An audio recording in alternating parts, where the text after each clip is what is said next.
So I think the retailers are thinking about attracting brands in a few ways. One is that they are being a little bit more progressive in their thinking about sharing data and insights with brands. So one of the most interesting things about the e-commerce revolution over the last 15 years has been that brands have been excited to go direct to consumer.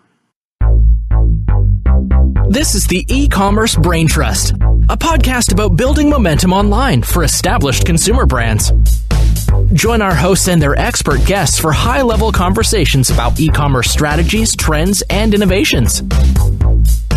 Access our Braintrust and boost your brand's e-commerce potential.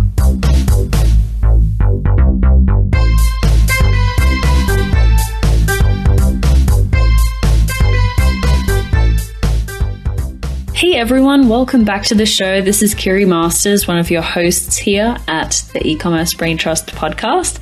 And today I have a great interview to introduce you to. It's with Danny Essner, who's the head of marketing for a company called New Order. And New Order is a software platform that serves brands and retailers and really does away with a lot of the archaic processing that had to be done by buyers at retail stores to place purchase orders with brands. And we had this conversation, which is really geared around this evolving relationship between brands and retailers, which has been driven by e-commerce and particularly Amazon as well. And I've been having this conversation with brands for a couple of years now around the relationship between their retail partners and Amazon and their e-com store. And I've noticed a big shift happening in the perspectives over the last couple of years. And that is going from one of, we want to segment our channels, we want to keep things separate because we've got different customer acquisition costs and lifetime value and profitability between our channels. So we want to keep them separate. And our retail partners might be upset if we go on Amazon. There was so much to navigate between these different channels that brands were selling on. But now, thankfully, it's become a lot clearer to everyone that these channels not only can exist alongside each other, but they can be synergistic and they can complement each other. And a shopper's experience in the retail store can be complemented by the information that they're finding online. And online shopping experience can be complemented by a customer's experience in a retail store. It's not cut and dry, black and white, one channel versus the other. They can help each other, they can coexist, they can fuel growth in each other's channels. And that was really the context of talking with Danny today. His company, New Order, had some great research that came out at the start of the year about what brands and retailers are doing and how their relationship has evolved and refocused over time with this, not a common enemy, but a new party to deal with, which is Amazon and Walmart and other marketplaces as well. But brands and retailers have had to adapt to this new sort of ecosystem. And it's really good to see brands and retailers thinking about this in a future-focused way, that it's not that everyone can take a piece of the pie here. So I hope you enjoy this interview with Danny Essner from New Order, and we got a link up in the show notes to some resources from their site, but their website also, if you just want to go there and check out some of those resources, is nuorder.com. That's nuorder.com.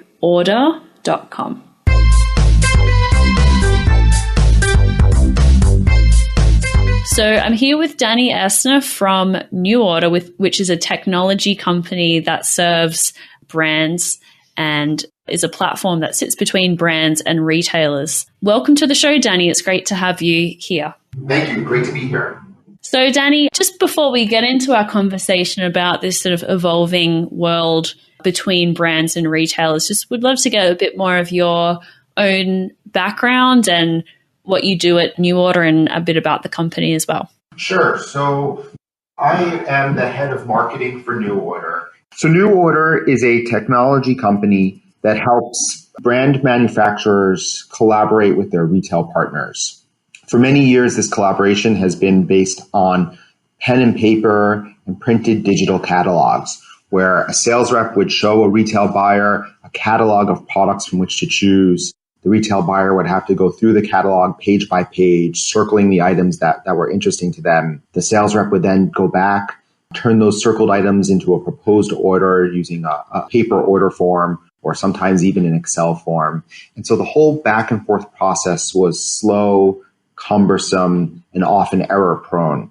And what that caused to happen is it made the process of getting product from brands into retail stores and ultimately into the hands of consumers slow. And as the retail world has moved into a digital-centric environment where consumers can get any product anywhere at any time, the brands have realized that they've needed to really improve their wholesale process so that they can get their products to consumers in a much more streamlined way. And that's where New Order comes in. We've digitized that wholesale process to make the collaboration between brands and retailers real-time, dynamic, and online, as opposed to pen and paper driven. Right. And so is your primary customer the brand or the retailer or both? So our primary customer is the brand, but we really represent both sides of the transaction, the brand and the reseller. And that's really one of the sort of key differentiators of New Order from other technology platforms in the space, where they may focus on just the brand or just the retailer. Our platform really is a two-sided platform where there are tools for the retailer and tools for the brand so that they can both collaborate and get the benefits they need to be competitive in their respective businesses. Got it. Okay. Wow, really interesting. And so the reason why I wanted to have you on the show is we often talk about e-commerce and particularly Amazon. Many of our listeners and most of our clients at Bobsled Marketing are brands that sell to retailers, both whether major, big box or independents. And so this is a side of the story that we don't usually talk about, but it's very much a part of the lives of our listeners. And so I wanted to get your perspective. There was a great study that I believe that you guys actually put together around the changing dynamics between brands and retailers.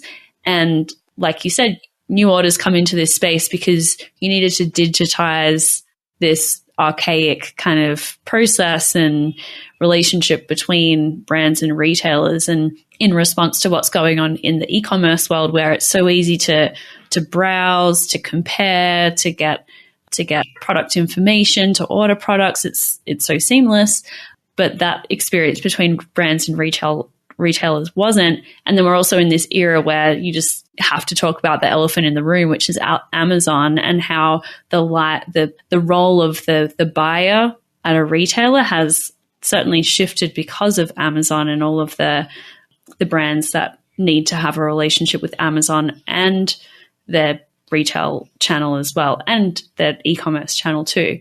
So I'd love to get just your sort of perspective being in the space around how that relationship's shifted between brands and their buyers at retail stores. So that's a great question. So earlier this year, we interviewed a few thousand brands about how they work with retailers.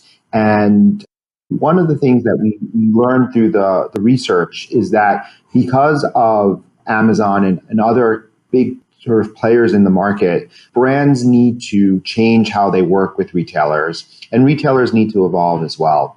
And there were a few key trends that we discovered.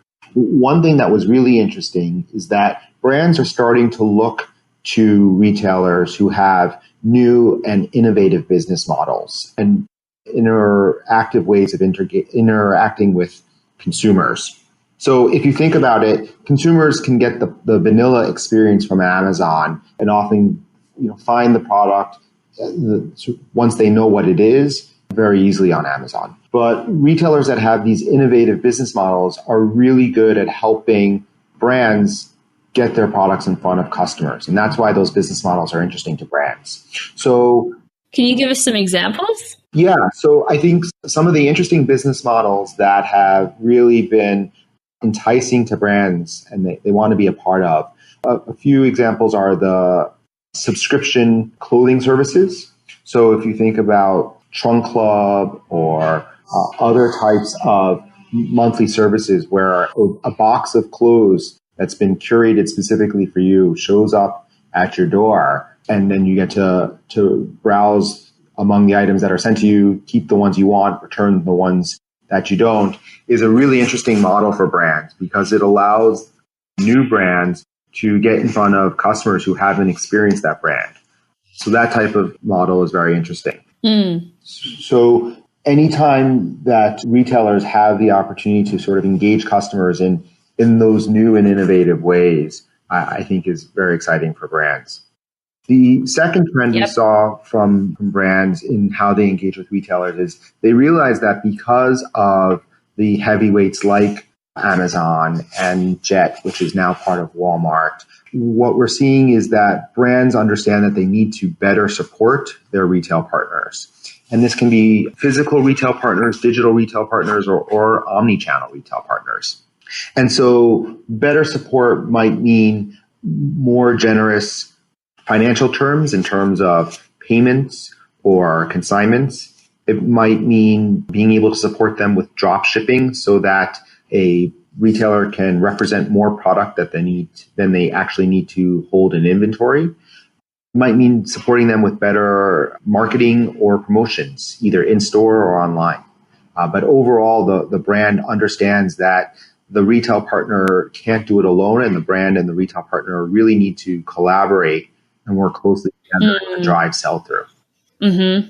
And is that like, do you see that there's perhaps maybe less hostility now around Amazon from retailers because they see, like we were talking about before the call, that there's a use case of a shopper going into a retail store so that they're looking for a fashion item, and so they're trying things on, but to help them make a decision, they also want to get some social proof from other customers and see what people have been writing about that brand or product on Amazon, getting some more information from the manufacturer. And let's face it, store associates are not everywhere when you need them, and they may not have all of that information at their fingertips, even if they are. So, Amazon's still playing a role in that in-store experience for many retailers. So I don't think it maybe used to be considered an either or thing. And there's certainly still retailers out there, Sephora and Ulta being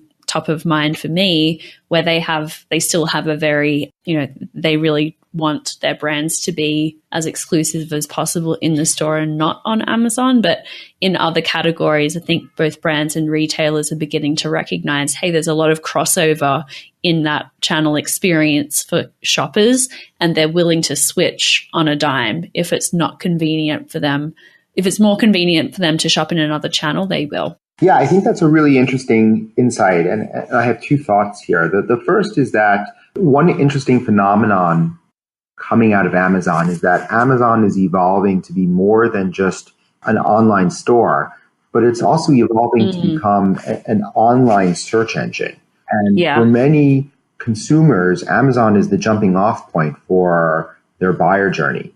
And like you said, they're getting product information often much more detailed than what they can get from other sources on the internet or from an in-store placard or an associate. Often there are product videos on Amazon product detail pages. There are customer reviews.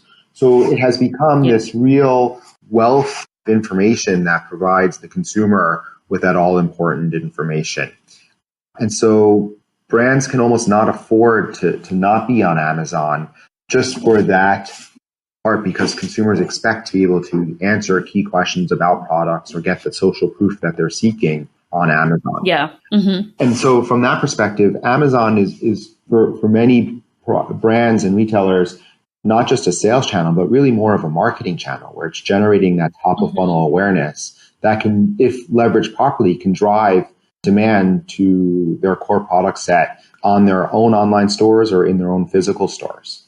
So I think the key for these companies is not to shun Amazon, but to use it in the right and strategic way, to use it as a platform for getting discovered, for generating the social proof for your products, having your loyal customers write reviews. And one of the, I think the key things that smart brands do is they really create product differentiation across some of their channels. So they'll put some products in Amazon, but not the full set, so that customers need to interact directly with the brand or directly with the retailer in their store or on their own direct-to-consumer website in order to be able to get the full experience while getting some experience directly on Amazon.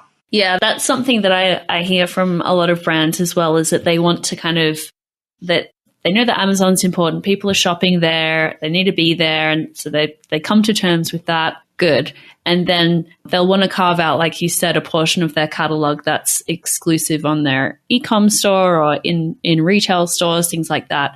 I want to push back. I think that can be used well, but I want to push back on the flaw in that argument, in that as retail people, we think about channels and we segregate things into channels. What's my cost to acquire a customer in this channel? What's my LTV in that channel? And we have all the metrics across channels and profitability and things like that. To a shopper, they don't think about channels. They think about, do I need this today? If so, I might go to a store and get it. If I need it in 2 days, I might go on Amazon and get it. If I want to send it as a gift to someone, I might go on Amazon and send it to them as a gift. So they're not thinking about channels to begin with. And so it creates a really frustrating experience for a shopper if they, particularly with repurchasing behavior. So let's say replenishable personal care products like beauty products. Once I know the brand of NARS blush that I like, I don't want to have to go all the way back to Sephora to buy it again. I just want to get it where it's convenient for me, which might be Amazon. And so I think that I get your point. I think if you get too tricky with channels and you're trying to push people to behave in certain ways or buy things in a channel specific way, then you actually run the risk of not giving people what they need in the channel that they're looking for it and driving them into the arms of a competitor. So your point is well taken. And I think that all of us on the brand side, on the retailer side, we all need to be end customer focused first. And sometimes we lose sight of that in our quest to optimize channels. Yeah. So I completely agree with you. And if we take that customer centric approach when thinking about this, that's always the best approach. So to come back to our sort of central topic here about the relationship with brands and retailers, one of the things from your report was around brands supporting retailers with more incentives, tools, and data. And so this appeared to be, according to your survey here, 54% of brands plan to incentivize retailers with discounts, performance rewards, and other benefits. So how are you seeing brands invest in the relationship more with retailers, whether along those lines or, with people developing relationships, things like that? What's sort of working now for brands?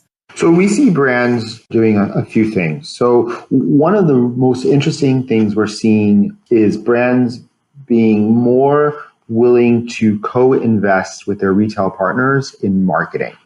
And this can take the shape of many forms. So one example might be in-store marketing, where the brand is really helping the retailer drive sell-through in their physical stores. And this might mean anything from as simple as, paying for signage in the store or paying for more visibility at the front of an entrance, to just working more closely with the retailer on how to actually visually merchandise product on the shelf space that's been allocated to them. In the digital world, it may mean co-investing in online advertising with the brand and retailer together to drive sales. And what about the reverse? Because retailers, in some cases, they're hurting a little bit because of e-commerce, and they're trying to get people back into the stores, and they're trying to win new brands that are innovative and are going to bring traffic to their stores. So how does it work on the other side? What are retailers doing to attract brands and give them value? So I think the retailers are thinking about attracting brands in a few ways. One is that they are being a little bit more progressive in their thinking about sharing data and insights with brands. So one of the most interesting things about the e-commerce revolution over the last 15 years has been that brands have been excited to go direct to consumer because it gives them access to customers and the information that comes with transacting directly with customers. They've been one step removed from their customers by going through retailers. And so retailers have realized that customer data is a huge asset, and that in order to work more closely with brands, and that collaboration is a two-way street, they need to be able to share that data in non-PII ways a little bit more openly with their brand partners. And so that's one way, personally identifiable information.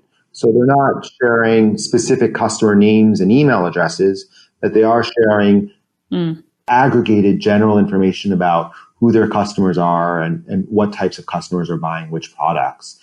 And that information is incredibly valuable for brands as they work to continue innovating on their product lines and making sure that they're creating product that customers will actually buy.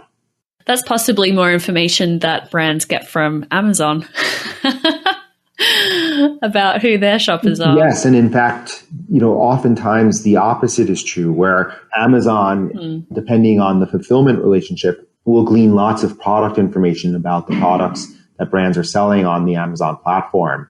And Amazon has been known to use that information to their own advantage in terms of how to organize their site or how to source their own products, especially for some of their private label brands. Yeah, for sure. Well, that's really great to hear, because there are this sort of origin stories of many brands had the founders sort of park themselves in a grocery store and watch people as they pass by the shelves and see who bought their products. So it's nice to see the retailers recognizing, hey, this is really useful data that we're able to feed back to brands. Ultimately, it helps the brand to develop better products and things that are going to meet a market need as well. So it's a big win-win for those retailers to begin giving up that shopper data. Exactly. The other thing we're seeing retailers do, and this is very specific to the physical retail side, is that we're seeing physical retailers increasingly use their space for more experience-oriented environments. And you can see examples of this in the Nordstrom local stores to the Nike stores, where they have the ability to run on tracks or shoot basketball hoops in the store. Retailers understand that one of the advantages of their space is that they can allow customers to interact with products and have experiences and not just browse through racks of clothes or catalogs online. Brands are excited to tap into those experiences when they are planned and executed well.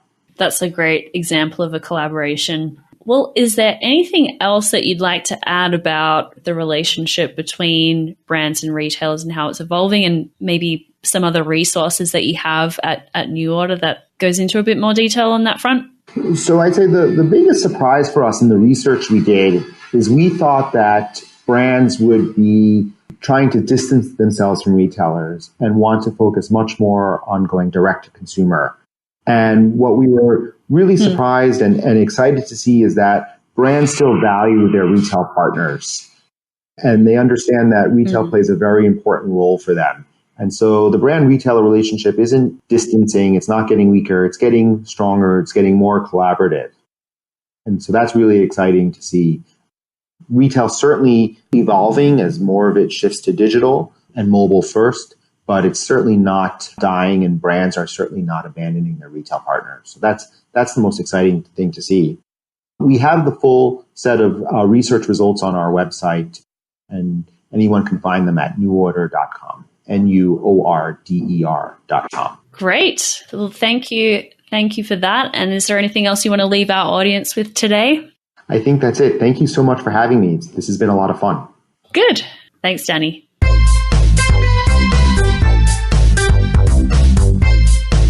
Well, thank you so much, Danny, again for coming on the podcast. It was great to hear a fresh perspective and voice on this show, where we talk so much about e-commerce and Amazon. Of course, I came back to that topic pretty frequently, but there is a whole other world that listeners are dealing with, and that is the retail buying channel. So I hope you got some good insight there from Danny about what retailers are doing, what kind of things you can ask for. The big takeaway for me was just how much more willing retailers are to around providing data and insights to brands. That's a huge bargaining chip, I think. And I want to leave you with one more thing as well. We're in the final weeks of Q4, and we have a offer at Bobsled Marketing to do a Q4 audit of your Amazon account. If you're a established brand, you're trying to figure out your strategy for 2019, you want to understand what you did well, what you missed in 2018, have a clear path forward for the new year. This is a really great opportunity to have experts really peek into your account, do a full analysis across operations, brand protection, organic marketing, and advertising, and deliver you and your team a really extensive report about what you're doing well, what you need to work on, what the new opportunities are, and talk through that report in a couple of consulting sessions. So if you're interested in a Q4 audit, particularly to position you for next year, go to bobsledmarketing.com and we have our Q4 audit sign up on that site. I'll link up to it in the show notes as well. And you can request an audit of your account. We can get started within a few days. Well, thanks again for tuning in. We'll be back next week and enjoy the silly season, Q4.